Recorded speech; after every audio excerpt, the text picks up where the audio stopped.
Hello and welcome to another of my layout process videos. Today I'm going to be working from a sketch, which is here as I've shown you there, and it's a sketch that's part of the For the Love of Pretty Paper Facebook group, where we have Sketch Saturday. I think it's every other Saturday it's once a month that we do Sketch Saturday, and Laura uploads one of her sketches for us to work from, and we interpret it in whichever way we want. So today I'm using these three inks, which are from Kitaholics Kit Club in Australia. I've just started getting their mixed media kits, and this month it came with these three inks, which are a yellow, a blue and a red. And I'm using my spray gun to go through a chevron mask at the top. So instead of using patterned paper at the top, I'm actually making my own background with the three inks and my spray gun and the mask, obviously.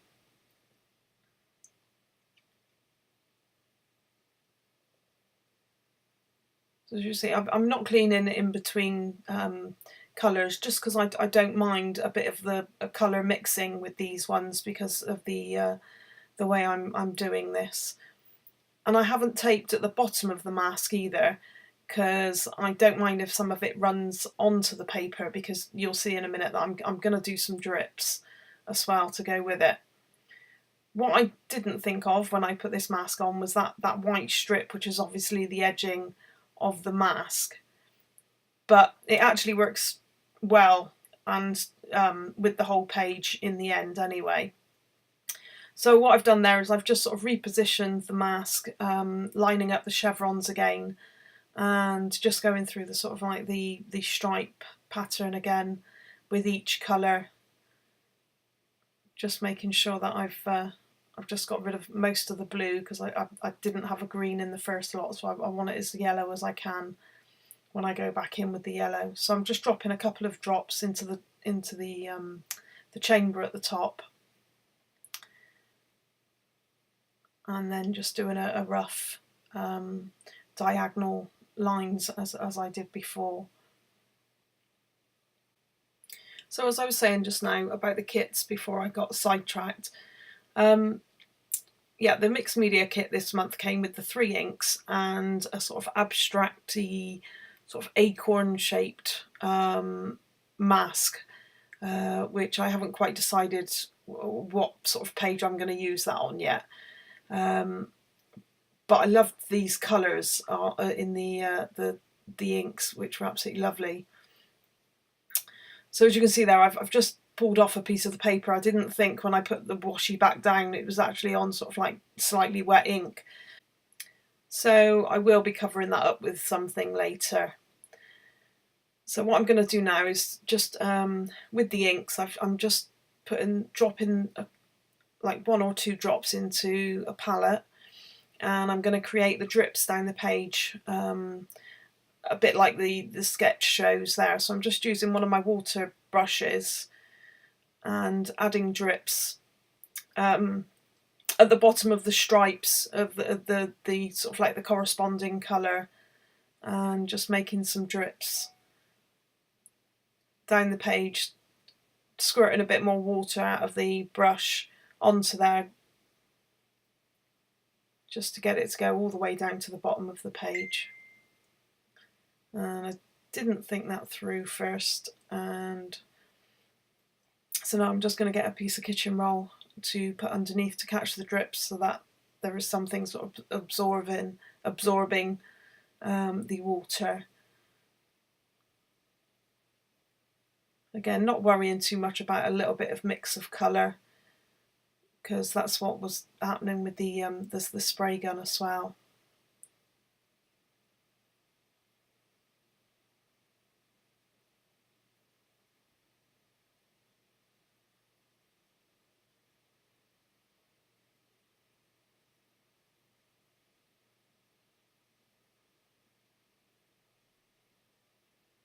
on there. I'm quite happy with that, so I'll just clear that away. And there's that there. So this is the photo I'm going to use for this here, and the reason I chose it and the inks together was the colours. I quite liked those together because you've got the blue and the orange in the photo already, and the yellow sort of represents the sun, I suppose. So as you can see, Rob is lying down on the table, I suppose you could say. He's resting his head on the table.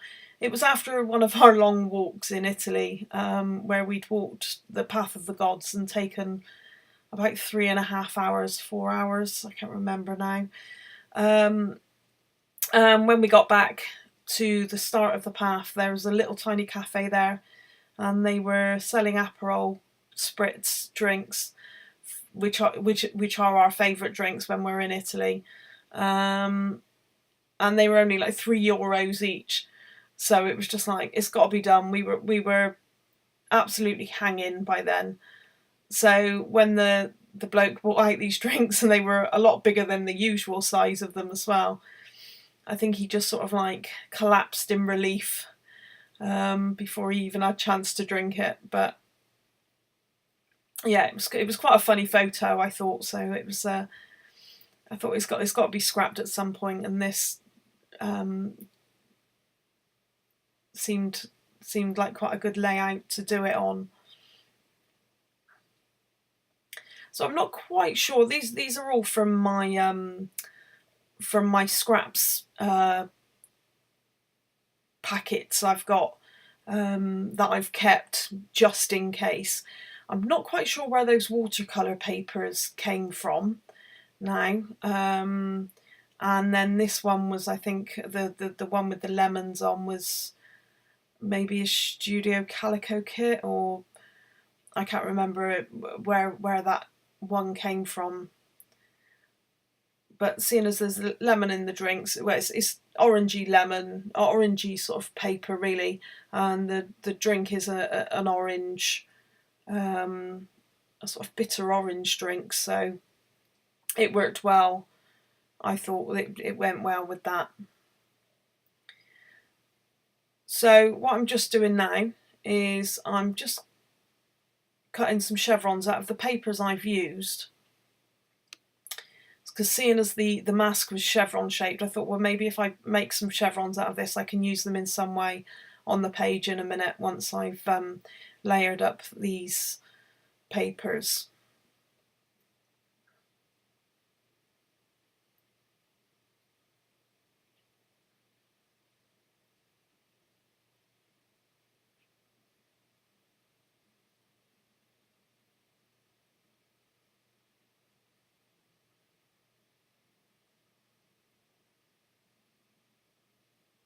And that strip there is just going to be like an embellishment on the side of the photo.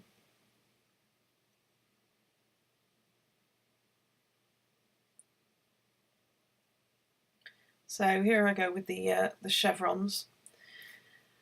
And at first I actually sort of colour matched them to the inks on there, and then realised that from a distance you can't actually see them that well when I'd coloured matched them.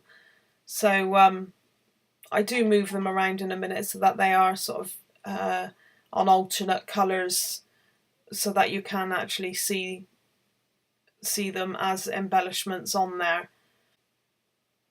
As you'll see as well, I've kept the embellishments to a minimum on here, which isn't like me nowadays. But I just thought there's enough going on the page, and I wanted the photo to tell the story, that I've not put too much on,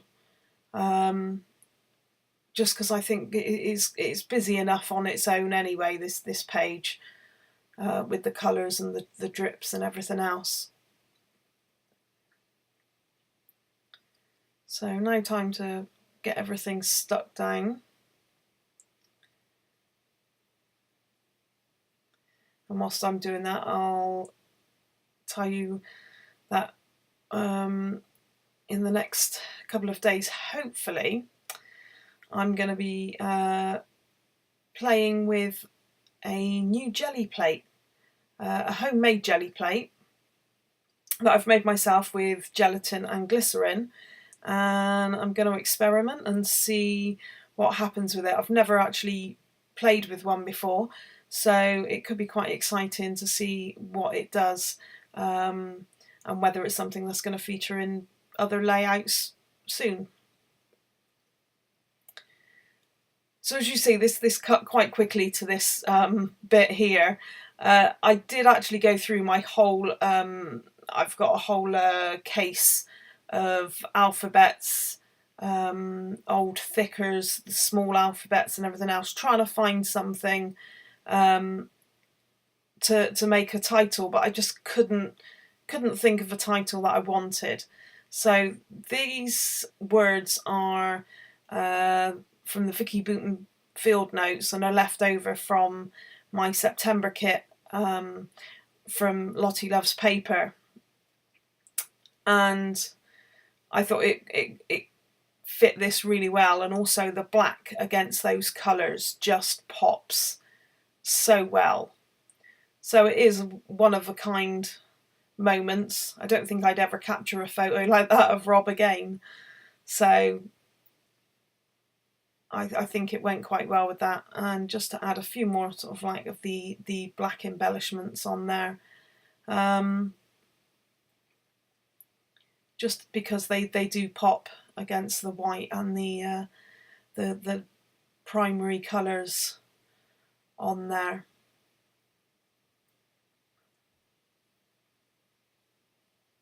Right, stop messing about with the embellishments now and put it away.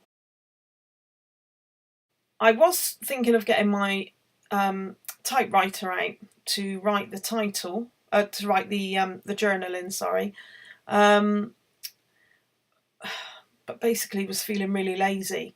So I've written out the journaling on a scrap piece of paper I had, and then cut it into strips afterwards to stick on there like that.